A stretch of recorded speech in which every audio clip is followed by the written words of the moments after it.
Of course, the burning question on everyone's mind is what the hell's a prill? And in the tradition of avant-garde, reflexive, and/or postmodern poetry, such as that by Cervantes and Homer,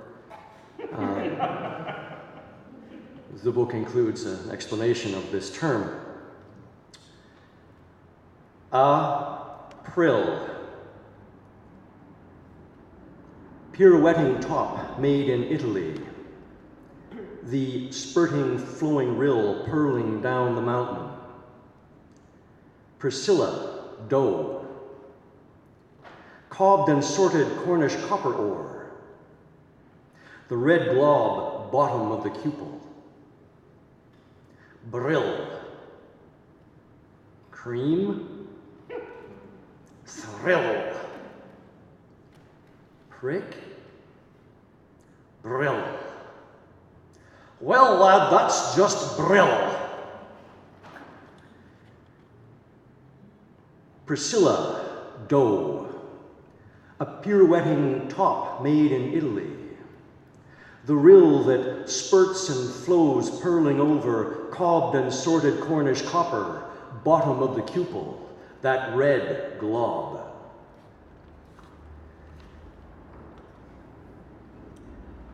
Now that I've established the theme has vista, I can segue safely to any other topic.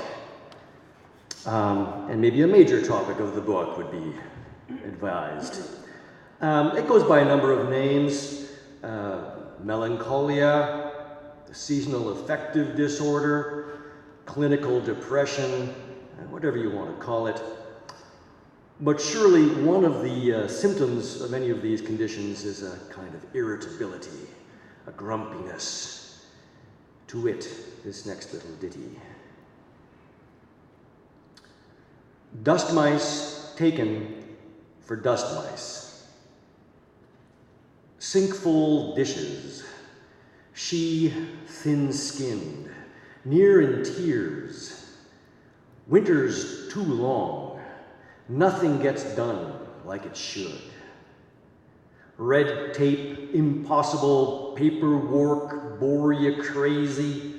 Herman, hibernatory, cold, colonial city, asshole, anarchic drivers, broken water mains, cracked and potholed streets, arson and shriekly fires, creeping gentrification, decline in real standard of living, beggars, panhandlers, itinerants, homeless on every corner, become bank doormen, jingling change in a paper cup, before the liquor store, fluting on a recorder or picking blues, sketches stoned to dry sidewalk. In winter, warming cold bit, numb feet in the bank's vestibule. I tell myself what Goethe told the melancholic, hypochondriacal, spleenful, storm-stressed sentimentalist: do something to take your mind off it. He got up half asleep to write down lines otherwise forgot and wrote his best off the cuff. So this condition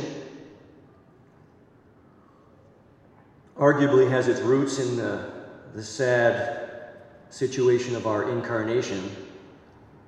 I mean, what kind of mammal wouldn't want to sleep and eat when the melatonin goes down because there's so few photons out there?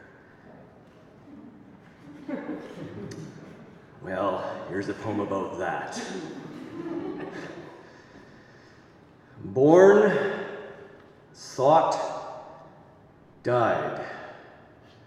Life of the philosopher.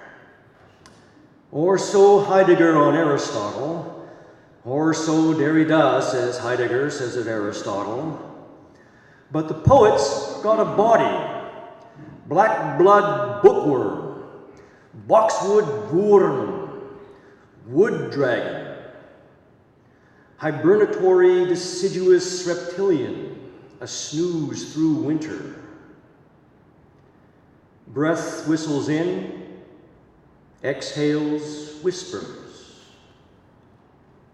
Slow pumped blood thumps eardrums, and whatever else goes on up in the snow.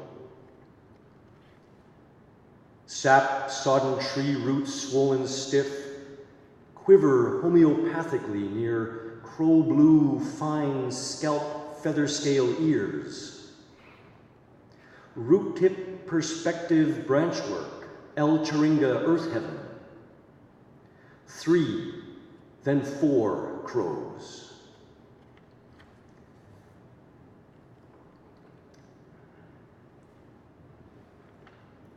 Now, what makes this condition livable, as the pharmaceutical industry has learned so well, is of course medication.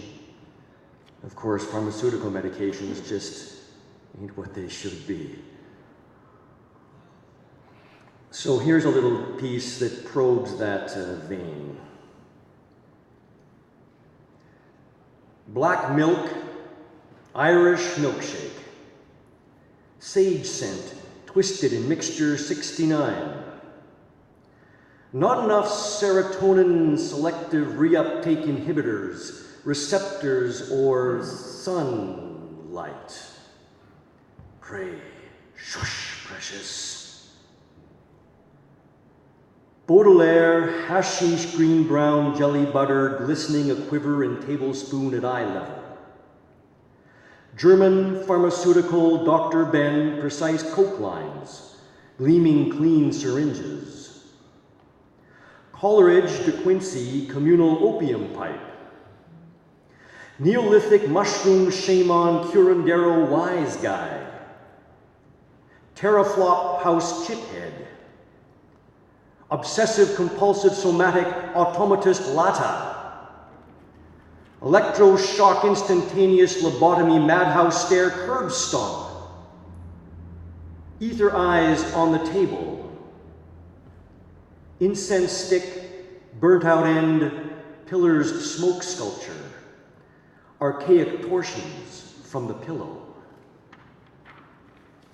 A free book to anyone who got the pun in that last poem. I'm sorry? Archaic torsions from the pillow. It's a sly book. Now, of course, no, it's not sly enough. Damn it. Here's a poem that's not sly, with which I will end. It's a more sort of clinical approach to the whole matter. Anatomize the melancholic on the autopsy table. Freeze dry his brain. Slice it, slide thin. Classify the neurons. Measure how thick he wore his penile skin. How much he read. Microscopically examine slides of his eyes. Page through the volume. Thank you.